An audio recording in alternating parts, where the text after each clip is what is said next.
France Info. 21h minuit.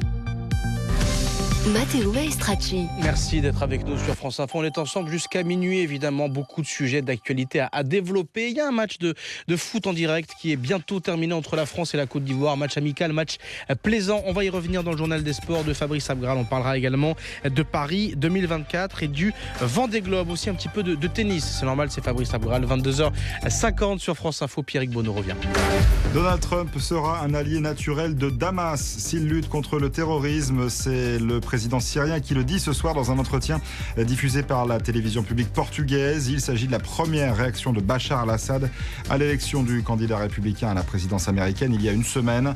Pendant sa campagne, Donald Trump avait promis de réchauffer les relations de Washington avec Moscou, allié du régime syrien. C'est très embêtant. Voilà comment le premier secrétaire du Parti socialiste réagit ce soir à la candidature annoncée d'Emmanuel Macron. Selon ses proches, l'ancien ministre de l'économie se déclarera candidat à l'élection présidentielle demain matin lors d'un point presse. Ce sera à Bobigny en Seine-Saint-Denis. Jean-Christophe Cambadélis estime qu'il y a un risque de morcellement qui pourrait anéantir les chances de la gauche d'être présente au second tour. Pour le chef de file des socialistes, la candidature d'Emmanuel Macron est dangereuse. De Marrakech, où il assiste à la COP22, François Hollande demande aux États-Unis de respecter les engagements pris par Barack Obama dans le cadre de l'accord de Paris sur le climat. Le président français a adressé un message au président élu Donald Trump, un climato-sceptique déclaré. L'accord conclu en décembre 2015 pour maintenir le réchauffement climatique sous les 2 degrés est irréversible en droit et en fait, prévient le chef de l'État.